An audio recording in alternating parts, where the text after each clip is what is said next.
All right, good to have you back. Today what we're talking about is probably the most common chord progression that it has ever been played on the guitar, and that's the 1-6-4-5 progression. If we were to have a musical example of that 1-6-4-5 progression, a good way to think of it would be the classic tune Stand By Me, right? Well, the night has come,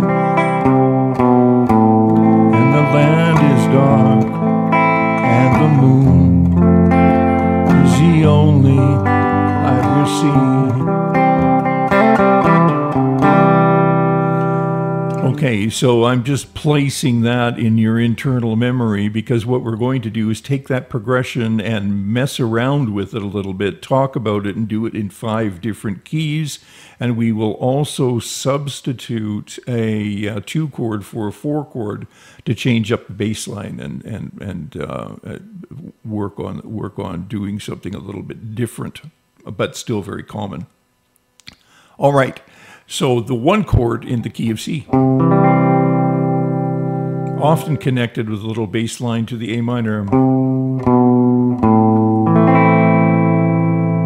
You could connect that A minor with a bass line.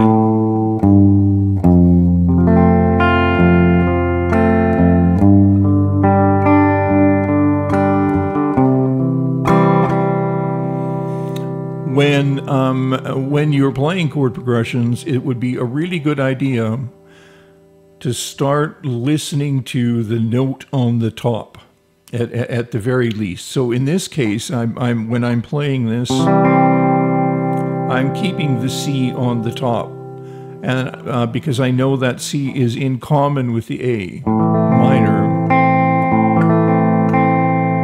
and I'm still keeping the C on the top because it's in common with the F, and then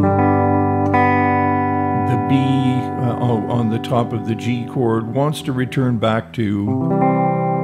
So I have a movement there. I'm thinking when I'm playing rhythm, I'm thinking, well, that, I think I'll use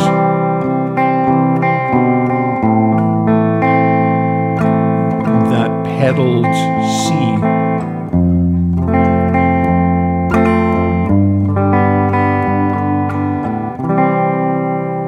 So I'm thinking melodically at the same time that I'm thinking harmonically, that I'm thinking, playing rhythm.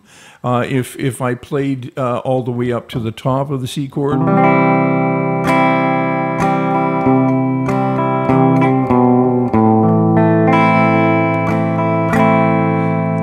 then to get to the F chord, I'd have to move to that F on top, right? And here, G, I often play G like this, just a 1-finger G, very effective G chord, by the way, for those of you that don't play this. See, what I'm talking about a little bit here is controlling your pick and listening to the notes that you want to hear at the top of each chord voicing.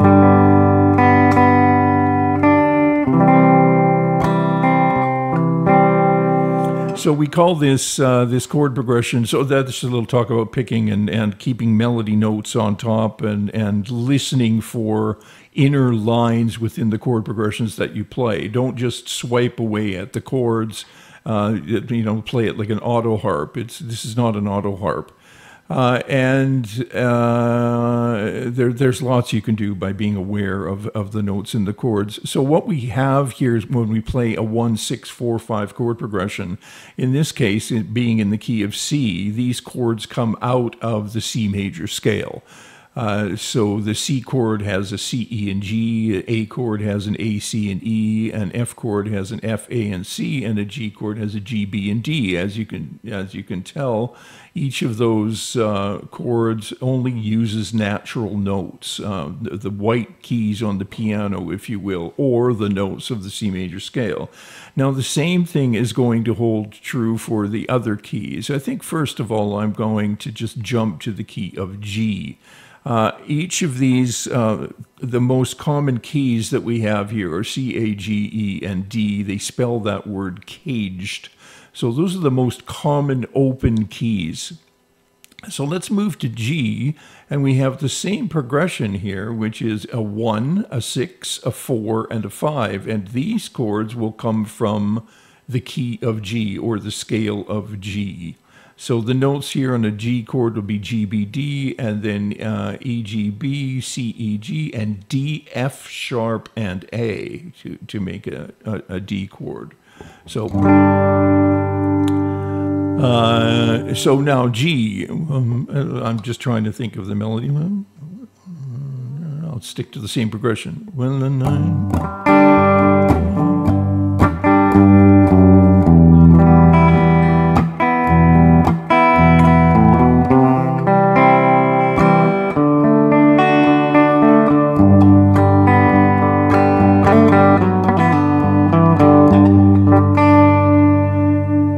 Same chord progression. It's especially telling with moving bass lines in C.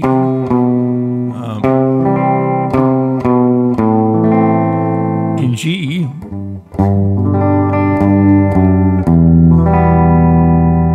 right? You've got those same connections.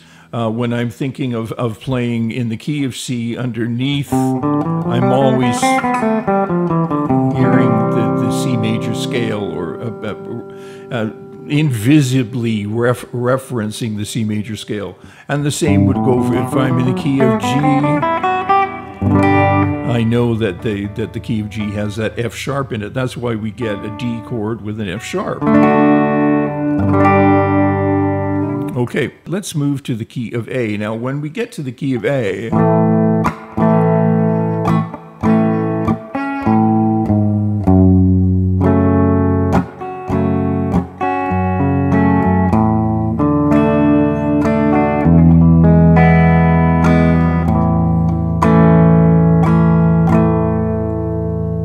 as you can tell, we've got this F sharp minor chord. The key of A has 3 sharps in it, and those three sharps are F sharp, C sharp, and G sharp, right? And that's why we're going to see sharps turn up in the chords, because the chords are an expression of the scale. So here we have A, C sharp, and E in the chord, F sharp, A, and C sharp in the chord, D, F sharp, and A in the chord, E, G sharp, and B in the chord. All right, and A is a great key, but with that F sharp,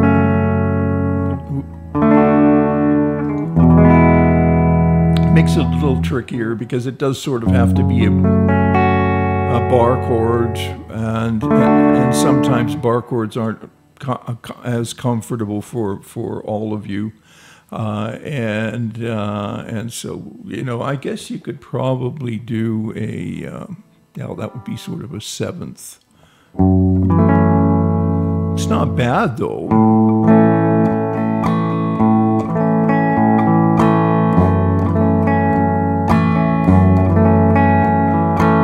So you can just take an A chord, play with fingers 2, 3, and 4, and then add the F sharp, making it an F sharp minor 7, which is cool.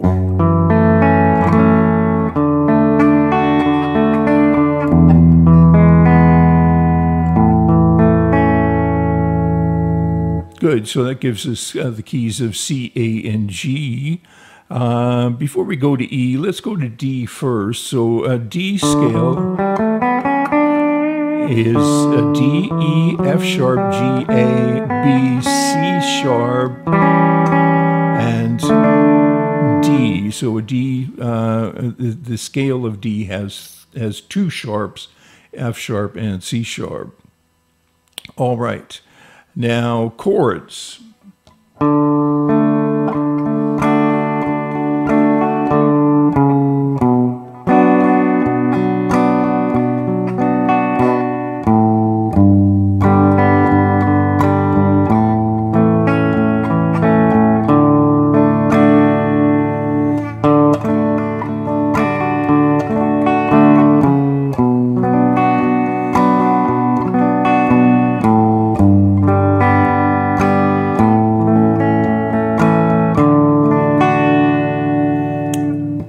1, 6, 4, 5 in the key of D. Now, for those of you who don't count chords in this way, you should really start to do that. It's especially important if you're a singer or if you're playing for a singer, because you're going to want to change keys, and a good way to change keys is just start counting on your fingers. Forget the 6 chord for now. Just count 1 chord, for instance, in the key of D, right? 1 chord, D, and then work your way up the just a natural scale, D, E, F, G. The 4 chord is going to be G, and the 5 chord D, E, F, G, A is going to be an A, right? That simple as that. C, D, E, F, 1, 2, 3, 4, C, D, E, F, G, 1, 2, 3, 4, 5. You can do that with each of these. G, A, B, C, 1, 2, 3, 4, G, A, B, C, D, 1, 2, 3, 4, 5. And start to be able to rattle them off and be familiar with each one of these keys in this open position. And finally, let's take a look at E. So there's no easy way to get to that C sharp minor, and I'm trying to sort of stick an open position here.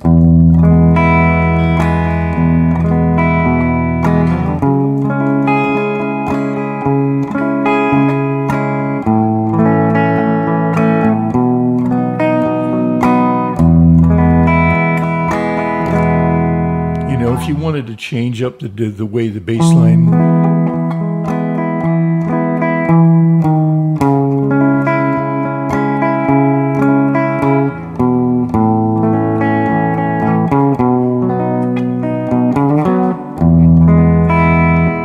okay, you get the idea.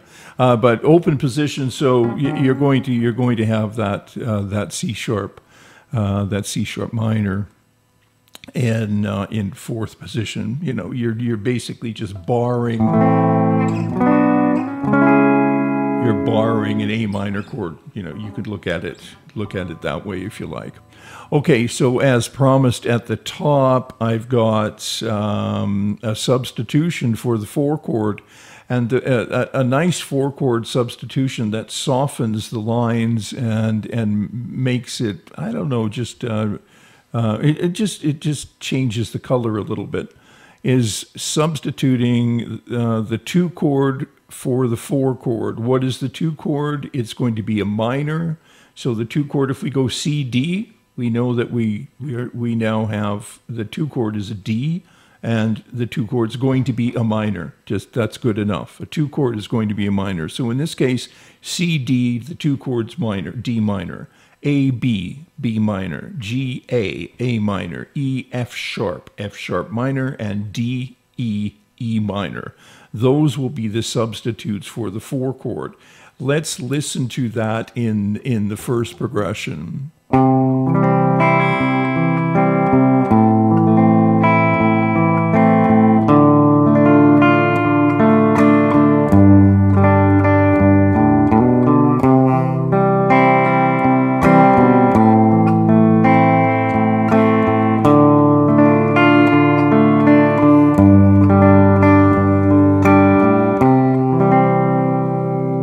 Okay, so that was with substituting D minor instead of the F. I'm not, by the way, talking about how to play Stand By Me in all keys. That was just a song reference, so that you can think about this and listen to it in your head. There are thousands of songs using variations of this progression. Doesn't necessarily have to go 1, 6, 4, 5. We could turn it around. We could do 1, 5, 4, 6. We could do 1, 4, 6, 5. There's just a lot of different variations. Let's try that 2 chord substitution on the G. In the key of G. So what's the 2 chord going to be? It's going to be G, A minor. That's the 2 chord in the key. I'm going to substitute the 4 chord for A minor, C, A minor instead.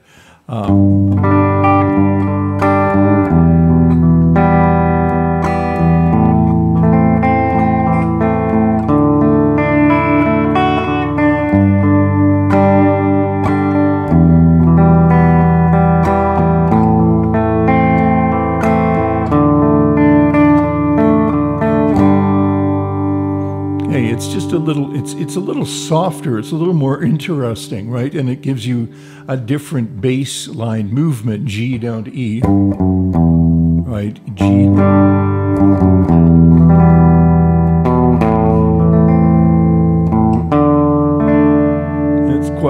It's quite different, and even the bass line movement is softer. The same thing is going to go for the key of A, where instead of the D, we're going to have the B minor chord.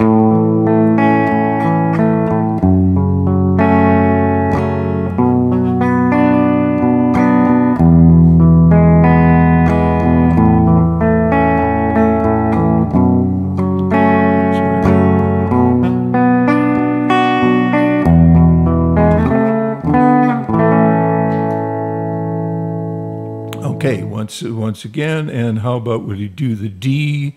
What's the 2 chord going to be? The substitute for the 4 chord, D, E minor. 2 chord is minor.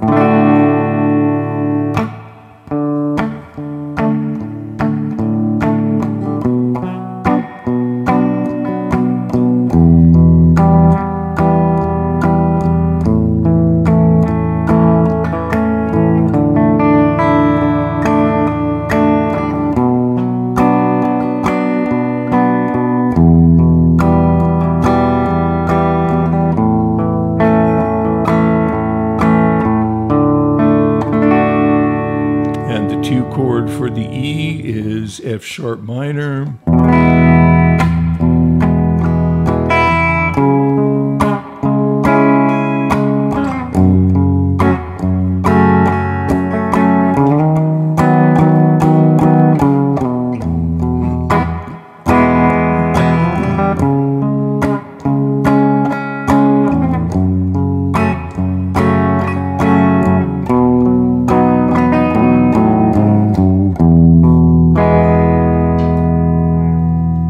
Okay, I'm going through so many keys here that I'm starting to lose my key reference. What this is about is learning this, what some people call a Nashville numbering system, right? You can start with one chord progression. In this case, we're doing the iconic 1, 6, 4, 5 progression, and then you have to be able to extrapolate that into other keys. And the keys that I'm using here today are just the most common keys. So we have 1, 6, 4, 5 in C, 1, 6, 4, 5. That's what these numbers are here in A, 1, 6, 4, 5 in G, and so on. And the reason you want to put scales under each one of these keys is so that you can do connecting bass lines, because the bass lines will be coming obviously out of the scales, right? So think of each. No, it doesn't matter what excuse me, key you're playing in. Here I'm in the key of D, but I'm aware